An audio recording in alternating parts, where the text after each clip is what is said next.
Mike, my co-anchor over there was asking about, is it good news or bad news? Because the payrolls in U.S. increased less than the forecast in August. Should we be happy about it? Well, that depends on whether you're someone looking for a job or whether you're someone looking to invest. If you're looking for a job, no, you shouldn't be happy about it. It says American companies have put hiring on hold at the moment, whether it's concern over the fiscal cliff or Europe or the U.S. election. They're just not hiring. So it's tough for the American consumer. But if you're an investor who's betting on the Federal Reserve, you're probably a little bit happier today because this all but seals the deal for the Fed to do something at next week's meeting. Before we go to the Fed and what he's going to do or not do, can we go into the details, the breakdown of these numbers? Because the unemployment went down 8 to 8.1%. Is that a good number? I know they both come from different surveys. The other one is a little pessimistic. It's the way it's put together, yes. And the number is not good news because what happened is fewer people were looking for work, and that overcame the number of people who got jobs. So at this point, it's really a statistical drop, and it's still over 8%, so it isn't good news. Where should we see it then? Where should we see good news? There isn't really anywhere in this report. Number of hours worked by Americans at companies was cut back not only this month but revised lower last month. It shows companies are slowing their production, a little concerned about what's going on out there. We also saw no gain in incomes for American workers, and that means that they aren't going to have money to spend going forward. So all in all, not a falling off the cliff recession report, but it doesn't show the economy making any progress at all. It looks like a dark day, Mike, doesn't it? How about the jobs growth spurring Fed to do more quantitative easing? Gross said that this morning. My anchor just said that. El Arian says that. Do you agree? Are we going to see Fed to do more quantitative easing depending on today's data? I think the odds have tilted in that direction. Certainly they're going to change their guidance next week, whether or not they do QE. Still to be decided, but the majority of Fed officials that I've talked to say they are leaning in that direction. They were before today's report. The bar was very low for Fed action, and it looks like these numbers cleared it because it met the tests. Not only are we seeing a declining rate of job growth, if you average the last 3 months, it's under 100,000. Unemployment is still high. Earnings aren't there. And we're also seeing the participation rate, the number of people out looking for work, is falling and falling rather rapidly. So at this point, all of the things the Fed's been worried about when Ben Bernanke said the labor market was a grave concern are in place and reflected in today's jobs numbers. Indeed. He said gravely concerned, right, for the job market. But he also takes other target numbers into consideration, like the inflation or deflation, let's say, and the growth.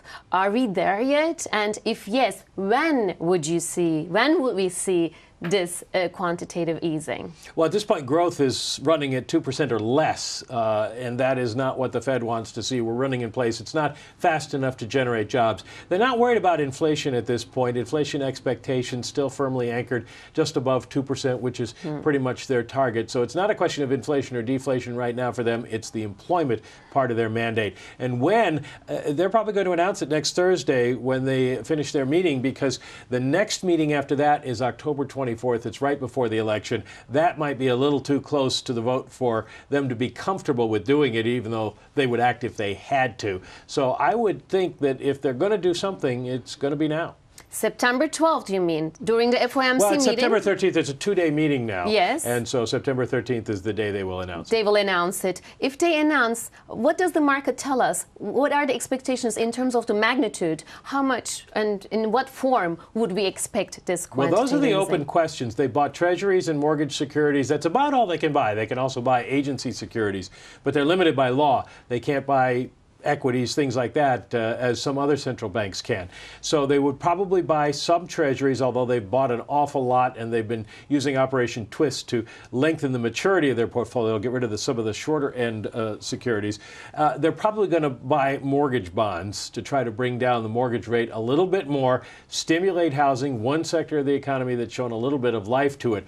As to how much, that's the good question, whether they will announce a target. Last time they did mortgage securities is $1.25 trillion. They probably aren't going to do that much this time because they don't want to dominate the mortgage market, but a good amount.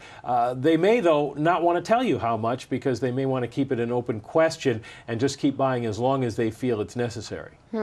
So they're not going to exceed that much, but they might certainly do something. And Mike, how is it tied to the elections? Because everyone is talking about the market liking Obama, not necessarily the Democrats, but Obama. And they say that, I ran into an article yesterday, they say that if S&P 500 is kept at a certain level, 1,200 or 1,400, Obama will be reelected. Do you agree with this statement? That's hard to square with what we see. I don't think it's going to be a matter of the stock market level. It may have worked in the... That's the trouble with these models. They work in the past once, and everybody thinks they'll work in the future.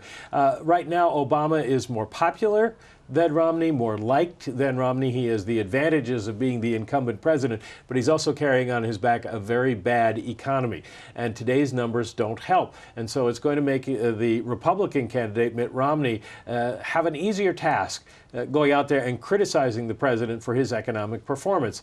Now, the president made a case for his reelection and what he would do over the next 4 years. That's going to be balanced off against what's happening right now. Voters are going to have to decide whether they believe that Obama will make things better, even if they aren't right now.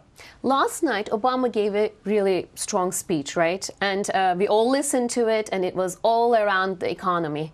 Do you feel like this election is more focused on the economy? Even Bill Clinton talked, and even though it was 3.7% growth in his term, this is 2.2, but he's like, still, he would elect Obama even with a 750,000 unemployment or losing jobs in a month with a free fall economy. He gave that strong speech. Obama concentrated on economy. He said it will be harder.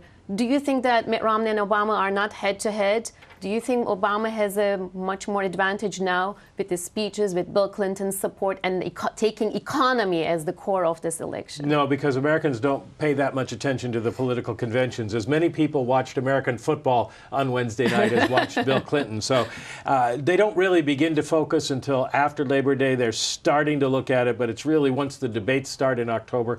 The last month is what counts. The two candidates go into that at the moment essentially tied. So we'll see how that plays out, how the rest of the economic data come out, and we could have a fairly close race for the next 2 months. So October is a critical month, basically, for the in two terms candidates. of for both candidates, and also if we're going to see anything from Bernanke and FOMC.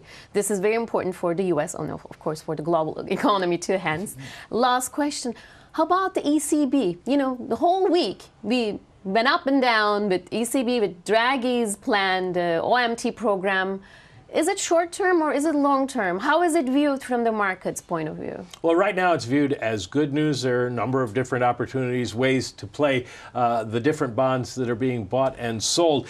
But the countries involved have to ask for help before the ECB begins any bond buying. And so far, none have. Spain doesn't look like it wants to. If they don't, then the rally peters out and we go back to where we were before. Oh, it's wonderful always to have you, Mike, here. Thank you so much for sharing your insight, giving the analysis, the interpretation on the numbers, on the global economy, politics, right?